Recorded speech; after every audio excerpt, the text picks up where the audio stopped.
Welcome to my YouTube channel. Today we are going to learn a very interesting poem in Maharashtra State Board syllabus 12th class, The Inchcape Rock, which is written by Robert Southey.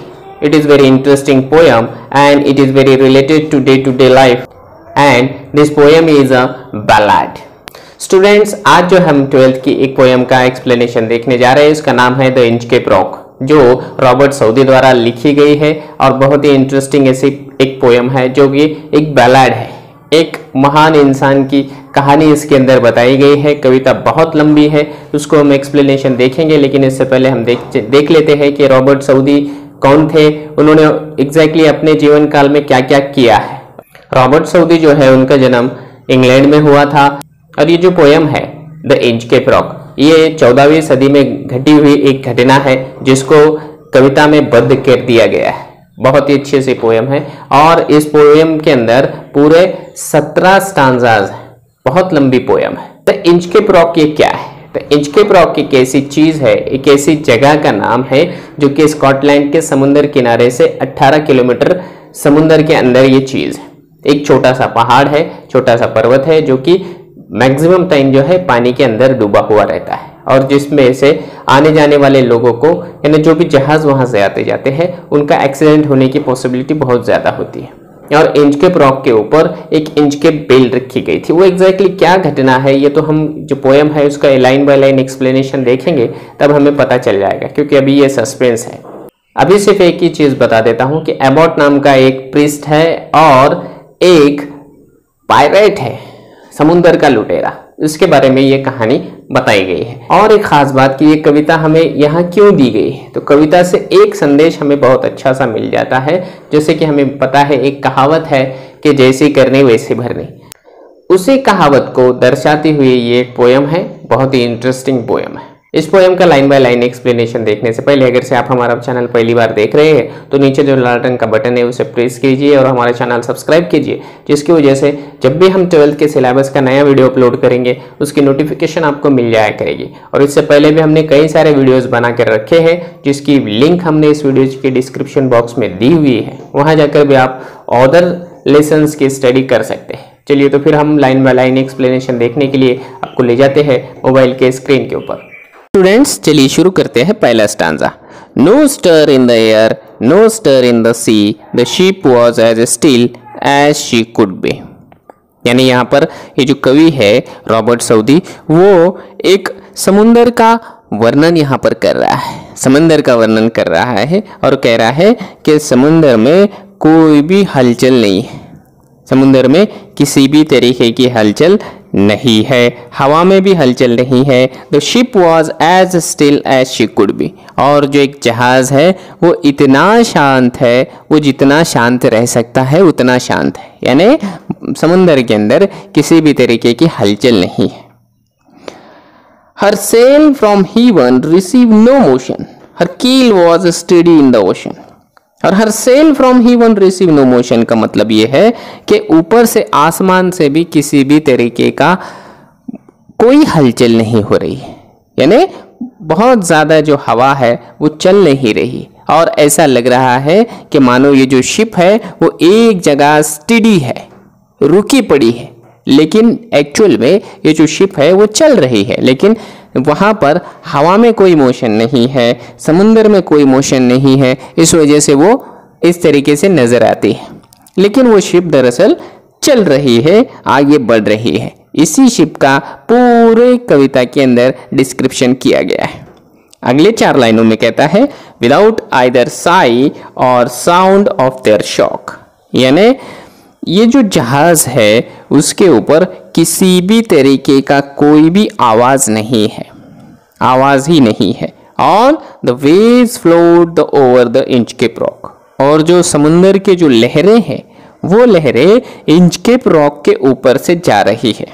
अब यहाँ पर ये जो है Inchcape rock का आपको मतलब बताता हूँ। इंचकेप रॉक एक ऐसी जगह है जो स्कॉटलैंड जो देश है, जो मुल्क है, उसके समुंदर किनारे से 18 किलोमीटर समुद्र के अंदर एक छोटा सा पहाड़ है जो कि ज़्यादातर वक्त जो है पानी के अंदर डूबा हुआ रहता है और इस वजह से बहुत सारे जहाज वहाँ से आते जाते उसे टकराने की संभावना बढ़ जाती है।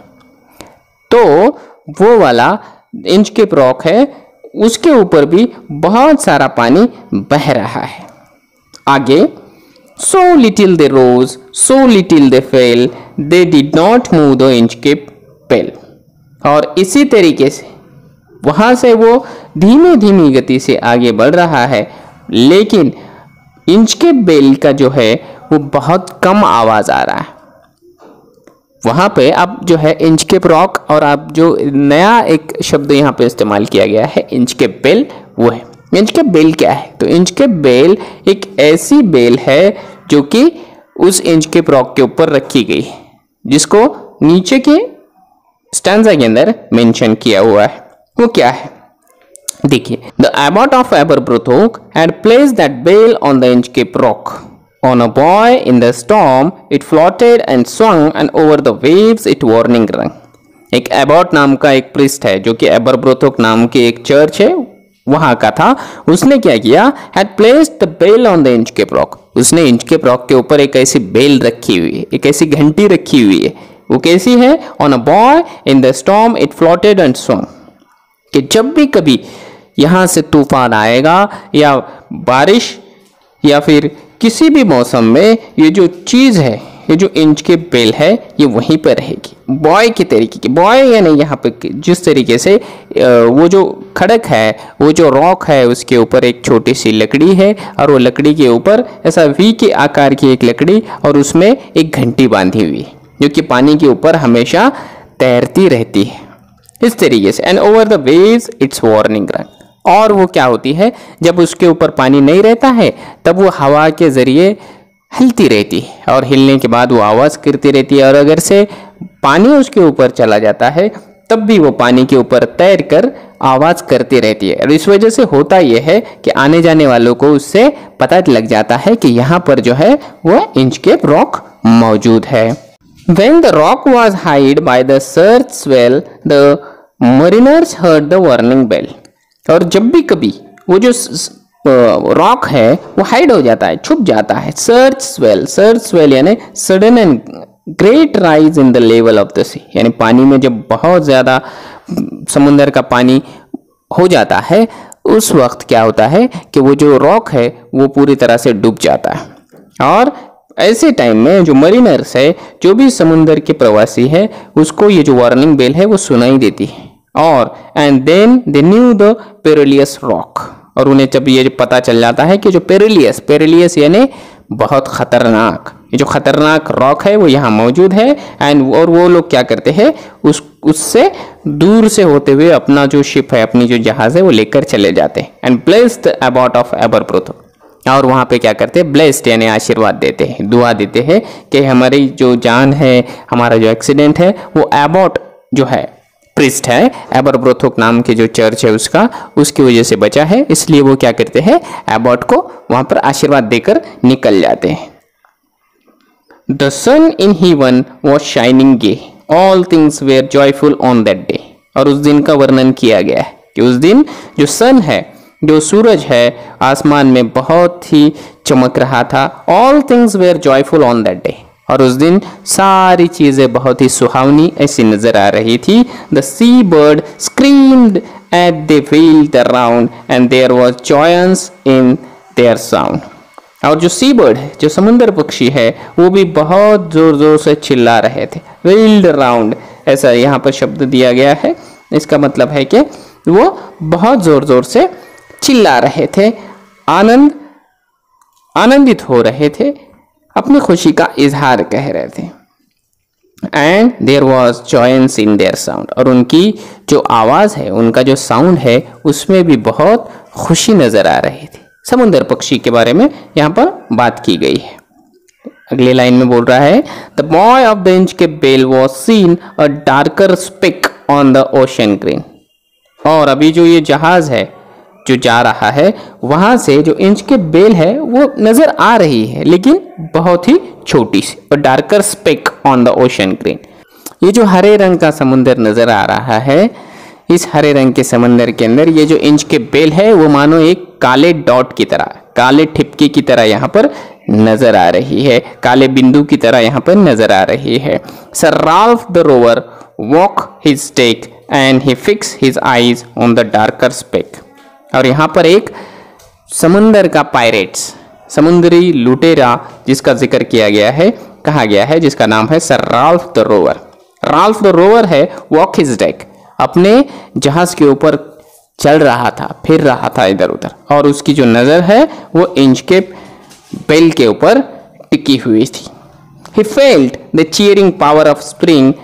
It made him whistle. It made him sound. और उसे जो cheering power of spring है, spring का मौसम है, यानी वसंत का यहाँ पर ऋतु है, बहुत अच्छा मौसम है, तो उसे उसमें खुशी हो रही थी और वो खुशी उसे बहुत सारे बार विसल यानी वो सिट्टियाँ बजा रहा था। इसी की तरह वो क्या कर रहा था, गीत भी गा रहा था। His heart was mirthful to excess, but the rover's mirth was wickedness. और उसे mirthful यानी आनंद से भर जाना, उसका जो दिल है, उसका जो हृदय है, वो आनंद से भर गया था, लेकिन उसके दिल में कुछ विकेडनेस था, कुछ तो भी क्रूर करना था, कुछ ऐसा करना था जो विकेड है, जो क्रूर है। क्रूरतापूर्ण आनंद था, जिस तरीके से किसी राक्षस को होता है उस तरीके से यहाँ उसे आनंद हुआ था, खुशी हुई थी। His eyes was on the Inchcape Float. वो जो इंचकेप फ्लॉट है, इंचकेप रॉक है, उसकी नजरें उसी के ऊपर थी। Caught he, उसने कहा, My man, put out the boat and row me to the Inchcape Rock, and I shall pluck the abbot of Aberbrothock. कि मेरे दोस्तों, उसके अपने साथियों से उसने कहा कि अपनी जो जहाज है, उस जहाज में से छोटा जहाज निकालो और मुझे क्या करो, उस इंचकेप रॉक तक ले जाओ। मैं क्या करने वाला हूं, and I shall plot the abbot of Aberbrothok. मैं क्या करने वाला हूं, वो जो एबॉट है उसे तकलीफ देने वाला हूं, उसे कुछ तो भी सजा देने वाला हूं। The boat is lowered, the boatman row and the Inchcape rock they go. और उसके साथियों ने, उसके दोस्तों ने वैसा ही किया, एक छोटी सी बोट निकाली और उसको उस पर बिठाकर इंचकेप रॉक तक ले गए। Sir Ralph bent over from the boat and he cut the bell from the Inchcape float. और वहां पर द राल्फ द रोवर वहां तक पहुंचा और थोड़ा सा बेंड हुआ, बेंड यानी झुक गया, और उसने क्या कर दिया, वो जो इंचकेप बेल है उसे कट कर दिया, काट दिया। और अगले लाइन में कहता है कि down sunk the bell with a gurgling sound, the bubbles rose and burst around. और उसी के साथ जैसे ही उसने वो जो इंच के बेल है उसको काट दिया, वो जो बेल है वो पानी में गिर गई और गर्गलिंग साउंड हो गया, यानी पानी में किसी चीज का डूबने की जिस तरीके से आवाज होती है उसे यहाँ पर गर्गलिंग साउंड कहा गया है। तो उस तरीके की आवाज आई और थोड़े से बबल्स यानी बुड़बुड़े, थोड़े से बुड़बुड़े वहां पर निकले और वहीं पर फूट गए, और इस तरीके से वो जो बेल है वो पानी में डूब गई। Quoth Sir Ralph the Rover ने अपने साथियों से कहा, the next who come to the rock won't bless the abbot of एबरब्रोथोक।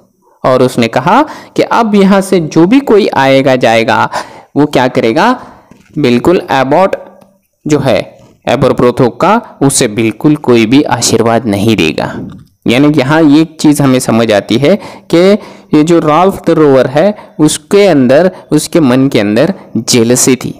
वो जो एबॉट को जो हर कोई आशीर्वाद देता था वो उसे पसंद नहीं था, इसलिए उसने क्या कर दिया, वहां से जो इंच के बेल है उसको काट दिया। अगला स्टांजे में कहता है कि sir Ralph the rover sailed away. Sir Ralph the rover अब दूर निकल कर चले गया। He soars the seas for many a day and now grown rich with plunder the store. He steers his course for Scotland shore.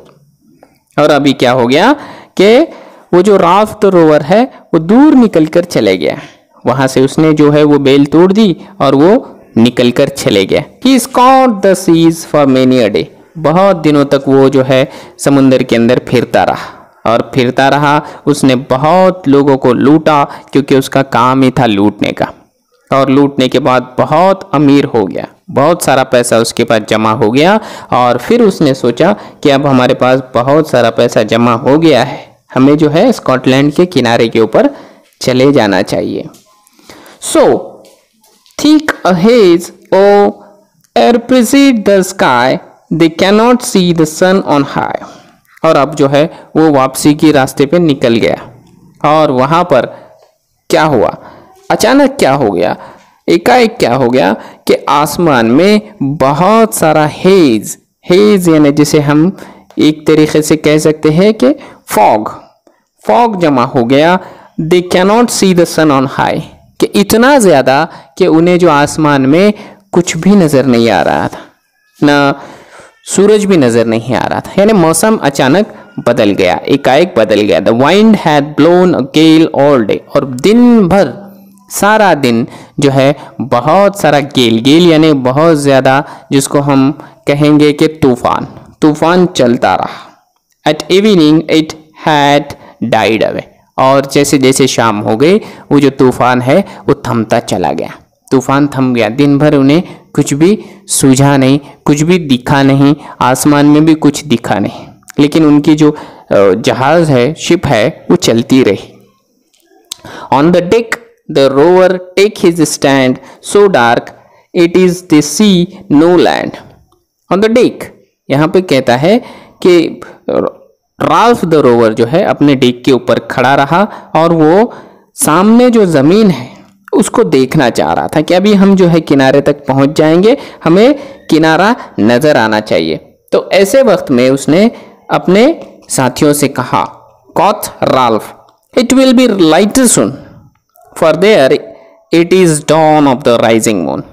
तो उसने अपने साथियों से कहा कि अभी आप घबराओ मत, अभी आधी रात हो गई है, अभी जो है कुछ हमें नजर आएगा, प्रकाशित हो जाएगा, उजाला हो जाएगा। और उजाला किस चीज का होगा, क्योंकि अभी जो चांद है वो आसमान में निकलने वाला है, यानी आधी रात हो गई है। Canst hear said one the breakers roar for me think we should be near the shore. और उसके एक साथी ने कहा कि कुछ भी सुनाई नहीं दे रहा है, हमें लगता है कि हम जो है अभी वहां तक नहीं पहुंचे हैं जहां हमें पहुंचना चाहिए था, हमें जो किनारे पे पहुंचना चाहिए था वहां तक हम नहीं पहुंचे। फॉर मी थिंक, मुझे ऐसा लगता है, we should be near the shore, मुझे नहीं लगता कि हम जो है वो शोर तक, किनारे तक यहाँ पहुंच गए।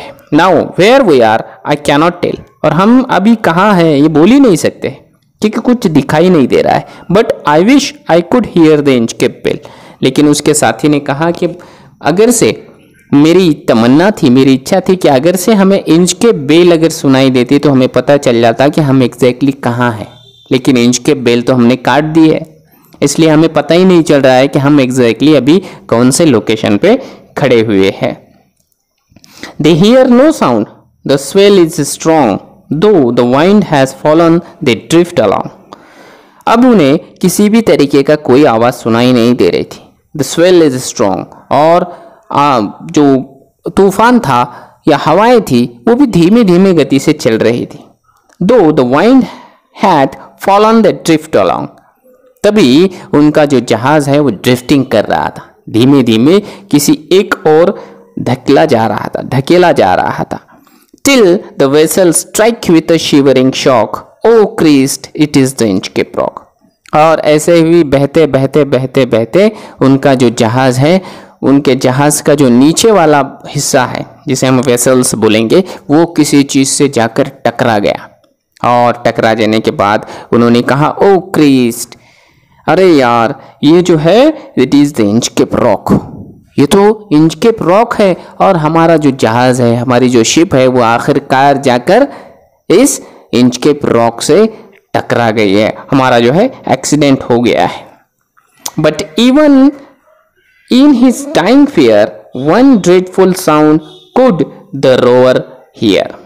लेकिन इस मरते हुए भी उसे एक डर हो गया, क्योंकि जाहिर सी बात है कि वो जो जहाज है, उनका जो शिप है, वो उस रॉक से टकरा गया और उनके जो पूरा जहाज है वो तहस नहस हो गया, टूट गया। और टूटने के बाद उसकी जो सारी चीज़ें थी, उसके जो सारे दोस्त थे, उसने जो सारी चीज़ें जमा की हुई थी, लूटा हुआ माल था, वो सारी चीज़ें उस समुंदर के अंदर डूब रही थी।